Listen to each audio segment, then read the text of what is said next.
You haven't been honest with us. I have. You failed on the relevant questions. Which were? Did you hurt Janine? No. Did you cause her disappearance? No. You failed on those. There's no question about it. This is 50-year-old Joseph Traeger, a man who walked into the interrogation room believing he could outsmart investigators and escape responsibility for the disappearance of his wife. On November 29th, 2018, Joseph's wife, Janine Kinzero, was reported missing after vanishing from her home in Sunrise, Florida. About your day on Wednesday. Where'd you go? Tell me where you went. I don't remember. You don't remember? I don't. She was fine on Wednesday. Yeah, we don't think so, Joe. You can't be this naive to understand that we know she didn't leave the house. Okay. That she does not leave the house after 8 o'clock on the Wednesday morning. She doesn't. And where we is know. she? She didn't walk out, Joe. I didn't take her. Okay. Well, she went somewhere, and you're the last person there. So you're looking at me like... I'm looking at you like you're crazy. Joseph told police that he had last seen her leaving for work. But surveillance footage and the timeline reconstructed by detectives revealed a very different story. As investigators dug deeper into Joseph's account, inconsistencies began to surface. The evidence showed that Janine had returned home and never left. Joseph's version of events continued to change, and detectives eventually came to believe that Janine had been killed inside the house. Now sitting in the interrogation room, Joseph attempted to explain what happened. What he didn't realize was that every answer he gave was bringing him one step closer to sealing his own fate. I'm going to kind of fill you in. Okay? There's a lot of things that are done during an investigation. All right? We talk to people. We review video cameras. We put out tip lines. We do forensics. We take pictures. You know, we run the gamut. You've seen some of it. You were there for some of it. You know, we're familiar. Canvass the neighborhood, talk to neighbors. You know, everybody's got video cameras nowadays. In fact, some cameras, they're so cool, Joe, you don't even see them. They have lenses like the size of pen tips. I mean, you can put them anywhere. And people have them all over the place. So, and we do investigations. Investigations as a whole are really, really good. I'll tell you why. Because an investigation tells you who, what, when, where, and how. You would agree with that? I guess. Facts are facts, right? What does an investigation not tell you? What did I leave out there? Why? Why, right? Because why things happen, most of the time does not come out at that point, right? Why people make mistakes in this world happens for a lot of different reasons, right? Sometimes they're financial pressure. Sometimes it has to do with peer pressure. Sometimes it has to do with making an impulse decision. Sometimes it has to do with thinking you're doing the right thing when it turns out you're not doing the right thing. See, it's really important that, you know, you understand certain things. You know, I'll tell you a funny story. When I first started here, I did an investigation. Okay, I was a brand new road cop, and I get a call to Publix over there on Oakland, and I walk in the door, and the Publix manager's screaming at me already before I even get my feet in the door. He says to me, he goes, "I want her arrested right now." All right, slow down, dude. All right, let's take a step back here. This is Publix. It can't be all that bad. What's going on? She pushed a shopping cart of groceries out the door. She didn't even try and pay. Arrest her now. I said, "Oh, slow your roll, bro. Slow your roll. Let's talk about why, okay? Show me the who, what, when, where, and how," which she did. Pulls up the video, shows me everything, clear as a day. She walks around the Publix, they all the video queued up. She fills her shopping cart full of groceries, and she pushes it right out the front door, going nowhere near a register. Fucking clear as, I mean, it couldn't have been any, you know, that's it. The crime is done. Crime of the century. Right. And I said, okay. He goes, "Take her to jail." I said, "Slow down. Let's go talk to her. We've got to find out what. We want to find out the Why? The why, because the why makes a difference, right?" So I go in there and I sit down, and her name is Maria, and I'll always never forget Maria, because it was one of my first cases, right? And I sit down with Maria, and I say, "Hey, Maria, tell me what's going on." She says, "Officer, let me tell you something. I'm a mother of 5 kids. I've been married to my high school sweetheart for 20 years. I've never worked a day in my life. Never had a job, never had to. He was the male, he's the breadwinner, he takes care of everything, right? He does everything for me. He runs the bank accounts, he takes care of the lawn, he does everything. Right. The lawn gets mowed, the bank accounts, the cars get serviced, it's all done, right?" She goes, "I don't know what, you know, I've never had to do anything." Well, 3 weeks ago he walks out the door, picks up and leaves me 5 kids. She has no idea how the bank works, she has no idea how an ATM works. It was pretty much like 1960 all over again, except with technology, right? So we're sitting there and we're talking, and she says, "I don't know what to do." And my youngest kid, who's 3 years old, is crying at night because he's hungry. So I sit there and I think about it, and a crying kid, Joe, and I don't know if you ever listen to a kid cry because it's ugly. It's fucking terrible, Yeah. right? It's fucking horrible. So she goes, I don't know what to do. I did what I had to do to feed my family. Yes, I took the groceries, Mhm. but yes, they got eaten. Now, you and I are both human beings. We're both men. Can we understand why she did what she did? Of course. So there's a valid, so when you look at it, she's not a bad person. Oh.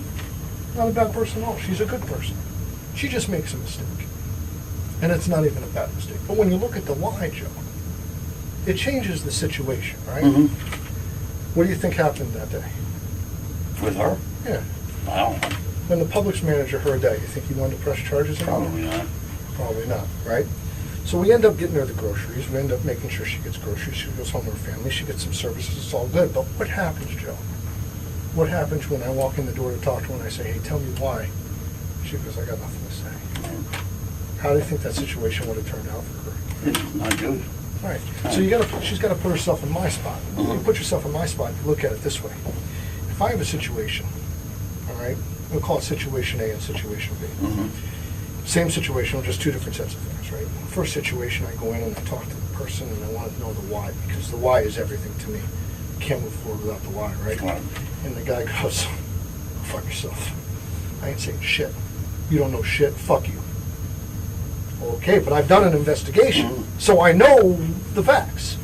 Let's say I go in with the second person. I sit down with the second person. The second person says, hey, you know what? Let me tell you why I made the mistake. Who looks better? The detective began by sharing a story from a previous case he had worked on. While it may have seemed unrelated, it was actually a calculated tactic designed to make Joseph feel comfortable enough to lower his guard and begin telling the truth. Hey, fucking prick, you can't say shit to me. Fucking shut the fuck up. Now, imagine seeing even more. That's why we've expanded into multiple true crime channels, each offering a different style of content for viewers to enjoy. Whether you prefer reaction-based content or raw interrogations without commentary, there's something for everyone. We've also built an exclusive Patreon community where members receive early access to everything we post, along with uncensored footage and images. And some of what you'll find there is genuinely disturbing. Y'all spit on you. Oh my God. Hey, Jesus. Second guy, right? Right. He looks better. He allows me to make a better informed decision about what's going on. Mm-hmm. See, it's not always what it seems. Mm-hmm. You know, we all got problems, Joe. We all got issues. None of us are perfect. We've talked about this. Mm-hmm. I don't know what Janine was going through. Mm-hmm. And I don't know what she's been going through for the last, however long. You were telling me that she's got that her drinking's pretty bad. Oh. Terrible. That she's having seizures. Mm-hmm. And I think you even mentioned that you had to call the police, or somebody called the police a couple times because of what's been going on. Life's tough. Mm-hmm. And when, Janine's making mistakes like that, she's not a bad person. No. She's not committing crimes. No. But it definitely affects the way the health goes, right? Right. I mean, I can understand how Janine would have medical problems based on what you're Mhm. telling me and based on what we've heard. I mean, Our medical, it stems from an eating disorder. yeah. That's her biggest What other problem. medical problems has she had? Oh, God, she's got a factor 7 blood deficiency. I guess the way it was described to me, if she was a boy, she'd be a hemophiliac. Okay, so she bleeds out pretty quick. Yeah. She can't clot her She blood. doesn't, that's what it is. She, right, there's no clotting, and what the hell is the other thing? Her iron gets, the hemoglobin gets really low, so she gets infusions of iron. So, Sure. I mean, Tough to live that way. oh my God. Causes She's in doctors. medical problems up the ass, right? Yeah. So it would be not expected, but understood if a medical problem was very serious for her. Mm-hmm. It would be understood if that would cause, her to have a problem that was unexpected, even at that time, that went beyond the problems that she's had in the, the past. And Joe, listen, I've gotten to know you a little bit. I mean, we had dinner together. We had dinner, right? We broke bread together. Right. You know how many people I have dinner with, Joe? I have no idea. Not many. You want to know why? Why? Because I traditionally don't go to dinner with people. Okay. You know what? I know. Well, you and I went to dinner tonight, we broke bread. That creates a special bond that you and I will always have because we shared a table. It's like the Last Supper, you know? There's a bond there. Right. So, you know, and I've gotten to know you a little bit, you know? You don't seem like a bad guy. Well, I'll tell you what I've learned about you. I've learned based on our discussions regarding strip clubs, regarding how we live our lives on a day-to-day basis, that you and I fundamentally have a different approach to things. We do. I see a strip club as a fucking fantastic time. Titties bouncing in my face, dollars being thrown everywhere. Can't beat it, man. I'm a tits guy. I love it. But you said something interesting to me. You said, I can't go there because of my past and the shit that it's put me in. And no, I forget how you put the term, but it was something like, no unknown pussy's going to get me in trouble again. What'd I say? No strange pussy. No strange pussy's going to get me in trouble again, right? So you and I fundamentally live different lives. So when we approach a situation, i.e., you know, we'll just call it situation A, you and I just look at it totally different. That's our past experiences, right? Our experiences are what mold us. So where I would take a situation where, let's say if I came home and I found my wife in trouble, passed out unconscious, God forbid dead, the way I handle that situation and the way you would handle that situation are two totally different situations. I look at it as, holy shit, this is a major problem and I got to get everybody's help and blah, blah, blah. I bet you look at that situation differently. No. Obviously, I'm going to get her help if somebody... All right, you know, but bear with me here for a second. You got to admit that your past, right, wrong, or different, would you believe would reflect on you when the time, if and when that happened, that the people who came in would judge you based on your past. Oh yeah. As to why she's laying on the ground, where she is. So in those times, that changes the way you make a judgment, right? Well, Your past, no. your past changes. No, but- your past affects the way you make decisions nowadays, right? I would think for the better. You would hope so, right? Well, for the better. Yeah, because we learn from the mistakes we Sure. make, right? Whether mistakes were made or not. My problem is this, Joe. The poly's not passed, okay? And I've gotten to know you a little bit, and I don't think you've done anything that we can't fix. There's nothing to fix. I didn't do But anything. here's the problem. Uh-huh. Well, here's the problem. Uh-huh. That's not the way we see it right now, and that's where the why comes in. Okay. All right, that's where the why comes in. All right. Over the previous several days, the detective had been carefully studying Joseph and learning how his mind worked. This was another strategic move designed to build rapport and ensure Joseph didn't view him as an enemy. By sharing stories and creating points of personal connection, the detective strengthened Joseph's sense of trust and familiarity, making him more likely to open up as the interview continued. All right. I know Janine's got medical problems. All right. When we look at things the way they're going right now, everything tells us that we have a problem. Okay. That maybe she's not missing. That maybe you know where she's at. I have no idea, and I did nothing to her. Hang on. Listen, I'm not saying that's what I'm trying to tell you, Joe. I don't think you did anything to her. I didn't. I think however you found her, you found her.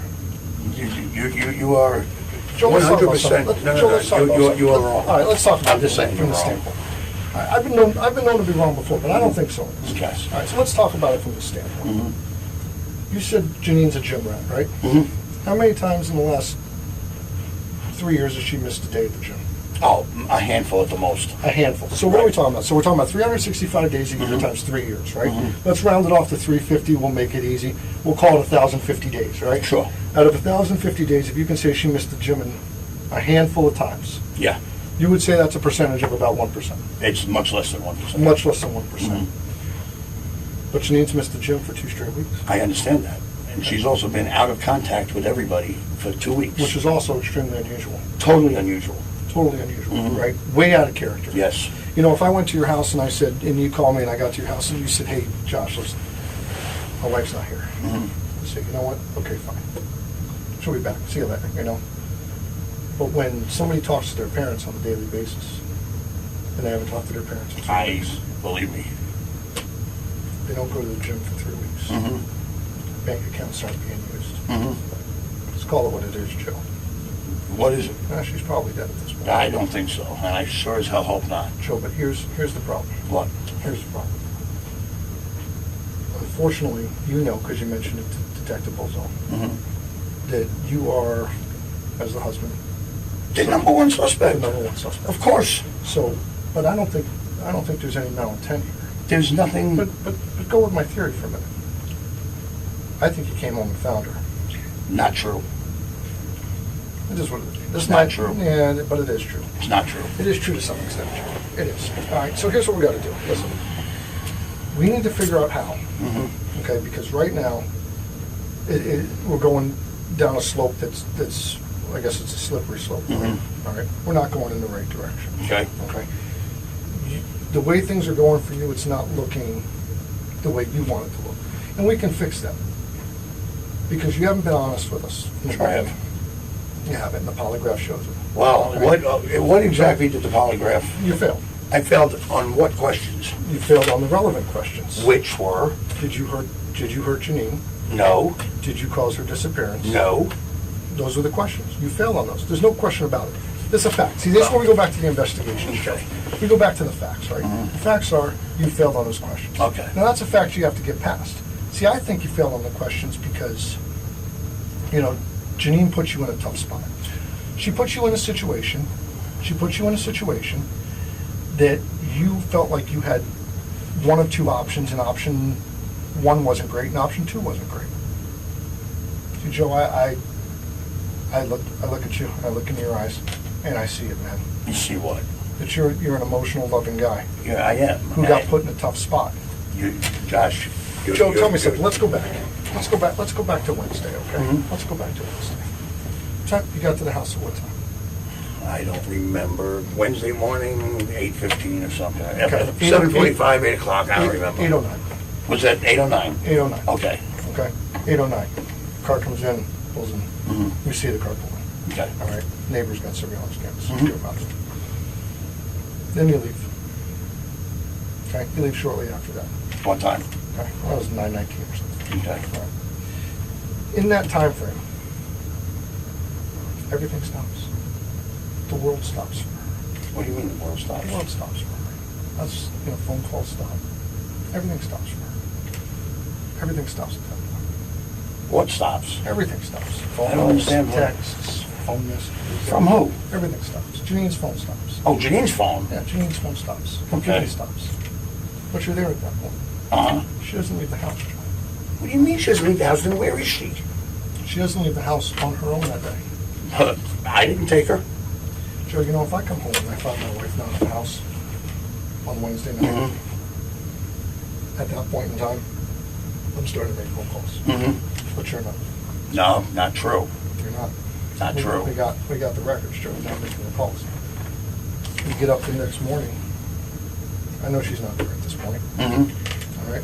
I know that, what you're telling me when you get up Thursday morning that you get ready for work and she's in pajamas. We know that's not true. Of course it's true. Not true, Joe. What do you think? Where is she? Well, that's what we need you to tell us. I have no idea. No, you do. I don't. Hang on, you do. We can argue the point all day long, but when you look at something, and I look at an apple, I know it's an apple, and you tell me it's a fucking orange. Joe, I know that's not the case. So I don't think you hurt her. I think she didn't. hurt herself. She had a medical problem. But it looks bad on you, and I think you know that. So that's I why knew you this do- looked bad on me from the beginning. But that's why you need to fix it. But there's no thing for me to fix because I didn't do anything. Pay close attention to Joseph's behavior when he said, "I didn't do anything." As he spoke, he threw his arms outward, raised his shoulders, and his voice noticeably rose in pitch. From a psychological perspective, sudden shifts like these can be significant because investigators often compare them to a person's established behavioral baseline. A higher-pitched voice, increased physical tension, and exaggerated gestures do not automatically indicate deception, but they can suggest stress, fear, or cognitive strain. When someone is being deceptive, the brain must work harder to maintain a story, regulate emotions, and monitor the reactions of others. That pressure can sometimes reveal itself through subtle changes in body language and vocal tone before the person is even aware of it. Joe, this point for you to fix. Josh, I didn't do Let's anything. talk about your day again. Let's talk that? about your day on Wednesday. I Where'd you go? Tell me where you went. I don't remember. You don't remember? I don't, whatever I told you earlier, I don't remember. You guys know where I was? Where was I? Well, you left the house. Mm-hmm. Where'd you go from there? I don't remember. It's not that long ago. It's a pretty big day in your life, Joe. I don't remember. Wednesday was not that big of a day in my life, because she was fine on Wednesday. Yeah, we don't think so, Joe. I don't know what to think so. tell you. See, facts are facts. All right, I don't dispute the facts. Mm-hmm. I look at the facts as the facts. Mhm. The who, what, when, there, the facts. We're back to why. The problem is that there's too many facts in this Mhm. case that point to you. Such as? Well, we've talked through those. Now, see, here's the problem, Joe. We get to a point in time in a conversation, when we have a conversation like this, Mhm. that I need to start judging your honesty, right? Now, Mhm. how's that work? Okay. Here's how it works, all right? I have a case file, Mhm. all right? And that case file's got facts A through Z, right? And I got to determine how honest you're being. Because what's going to end up happening at some point in time in a little bit, you're going to end up telling me that you came home, you found her dead, and in order to protect yourself because you thought you were going to have a problem, you went ahead and got rid of her. Now, that's what you're going to tell me in a little bit. I know that's what you're going to tell me. That we've crossed that ships. Here's what it is. So here's what I got to do. When you tell me that, how do I judge your honesty? I judge your honesty by you telling me things that I already know about without me having to prompt you for them. See, so we're going to get there at some point in time. And we're going to get there. Now, I want to be able to give you the benefit of the doubt, and I want to be able to step out and tell the bosses that Joe's being honest about this. And I want to be able to tell Mike that Joe's being honest about this. And I can't do that if we're going to sit here and continue to dance around the subject.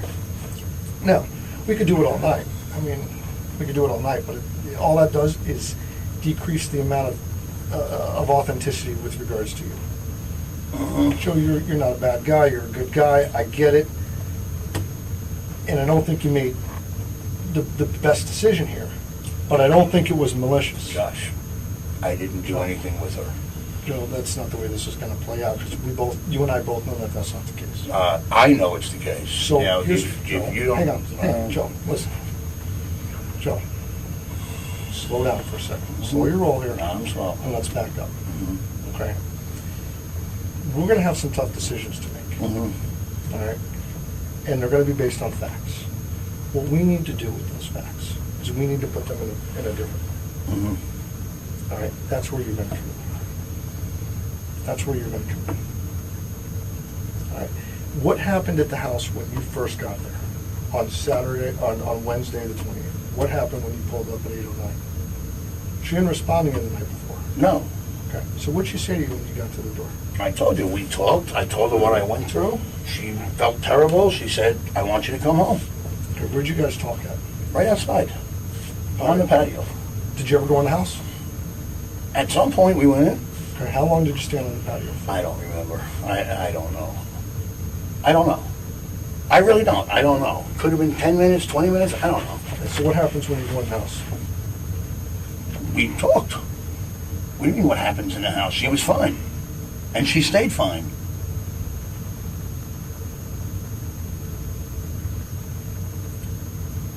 Sure, you're looking at me like, I'm looking at you like you're crazy. well, see, that's the problem, is I have the facts on my side, you don't. Well, listen. And I'm not going to sit here and feed it to you. I'm not going to feed you the facts. I mean, I've already fed you enough. I don't know where you're getting it from. So there's no reason to fail the poly here. It's bothering you bad. See, that's what I've heard about Listen, you, Joe. That's here's what I've the heard. problem. Here's the problem. Here's what I've heard about you. Okay. All right. I've heard from a few different people, because I did a little talking when I got over there, Mhm. that you're actually a pretty sensitive guy, I'm a very sensitive guy. and that you have a deep care for people. I do. It comes from her parents Mm-hmm. and from your own. Mm-hmm. So when it comes down to this is somewhat, I would say normal people, this would be somewhat out of character. But you've been through something that most of us haven't been through. You did 12 years Mhm. or 11 years. And you've said that's how, that affects your decision making. And I understand. I understand, because I can't imagine going through that time and that not affecting anybody's decision making. Mhm. I'm a fairly smart guy. I can put two and two together even though I haven't been there. Fall asleep on me, Joe? I'm just listening. Getting tired? I'm very tired. Yeah, I bet. It's probably been a long couple weeks. It's It probably has been been. bothering the hell out of you for a couple weeks. Well, of course, my wife is... This was not the reaction most people would expect from a husband whose wife had suddenly disappeared. An innocent person is typically desperate for answers, emotionally invested in the investigation, and eager to help detectives uncover the truth. Joseph, however, appeared different. He often seemed irritated, emotionally detached, and at times almost as if he were struggling to stay awake while investigators discussed the disappearance of his own wife. The detective noticed this immediately. As a result, he shifted the conversation toward Joseph's history with Janine, and a much larger picture began to emerge. One that offered deeper insight Just into step back who up. Joseph She's really probably was. not missing at this point, Joe. You know where she's at. I have no idea where she She's is. dead at this point. She better not be. All right? We just want to get her back. Now, I want to get her back. but that's on you. It's not on me because I don't know where she is. Yeah, you do. No, I Yeah, don't. you do. Listen, I don't. The facts show that you do. Joe, we can sit here and talk about this all night long, but at some point we're going to get to the same conclusion. And you're going to get there too. The question is whether or not we're going to believe the story. There's no story for me to tell. There's absolutely a story for you to tell. There's no story this is for your me to life, tell. man. This is your life. There's no story for me to tell. Joe, Like I this said, is your life. This is your, you need to start taking this by the horns, man. You can't allow this investigation to speak for itself without putting forth an effort here, without putting forth the why. Because if you don't put forth the why, and you don't step up with the why, then the who, the what, the when, the where, and the how are going to end it. And we can move forward with it. We can move forward, Joe. I can take the investigation as a whole as it is and move forward with it without the why. But why? That makes no sense to me to do that. It makes no sense to me to do that without giving you the opportunity to put your 2 cents in here. I've given you my 2 cents. Joe, you've been all Gosh, over you the could, place. you could yell at me and... I'm not yelling at you, I'm Joe. just saying, you... I'm not yelling at you. This isn't me yelling. I'm not Well, I'm disrespecting just- you, Joe. I'm I'm just talking to you saying. like a man. And I'm telling you, I had nothing to do with her disappearance. Yeah, but I had nothing to do... but now you're lying to me. So I'm just going to I'm not stop you lying. because I'm not going to let you sit here and lie to me. It Okay. makes no sense to do that. All right. I said, Well,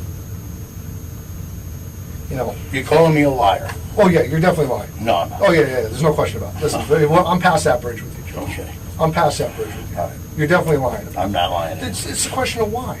I'm not lying. Tell me what happened. Tell me what happened with your ex-wife. Oh, with my ex-wife. Yeah, tell me what happened. Look, it's a published story. There's no... What do you want to know? Tell me what happened. Why? Because I want to know. Why? So I'm just curious, Because I want why? to know the why. The why? Yeah, I want to know the why. I read the facts. I want to know the why. Okay. The why. Since this has absolutely nothing to do with anything, I'll tell you the story. We were separated. Actually, we weren't separated yet. I came home Valentine's Day, 1997. She and I and 2 other couples went out. We had her mother's minivan. I drove. I was supposed to pick her father up from work the next day, okay? So after I dropped everybody off at the end of the night, I told my wife that I was going to go to the casino. Do you want to go? She said, no, I don't really feel like going. And knowing full well I wasn't going to the casino, I went out and got high. I smoked some crack. Anyway, Okay. I never made it to pick up her father, so that caused a big old blow up with everybody. Okay. That was on Valentine's Day. 2 weeks later, I come home from work. Martha, which was my ex-wife, and my kids were gone. They vanished, disappeared. Everybody's telling me that she met some guy, she moved to California, she ran off, she did that, you know. I didn't believe any of it. Anyway, I'm going crazy trying to find her. One thing leads to another. I finally find where she is. For 2.5 months, she's been at my mother's house with my kids. At my mother's house. Anyway, during this time, I'm on probation. Martha and my mother came up with a plan for me to come out to Illinois. They were going to give, my mother was going to give us one of the houses, get me out of Albuquerque. So Martha, my kids, and I were all going to live in the house. They went and got me a plane ticket for June 3rd of 97 to go out there. In order for me to get a travel permit, they had to talk to my probation officer and the judge that I was on probation for. Okay, they spoke to both. I got 2 travel permits. On June 2nd, Martha calls me up and says, don't get on the plane tomorrow. Don't get on the plane, why not? I'm coming home. All right. On the 4th, I pick her up at the bus station with the kids, take her to her mother's house. All right, so now she's home. I'm living in my place. She's at her mother's. We're trying to build our life back together, slowly but surely. On July 6, 1997, she was supposed to come over to. She calls me up in, 10:30, 11 o'clock in the morning.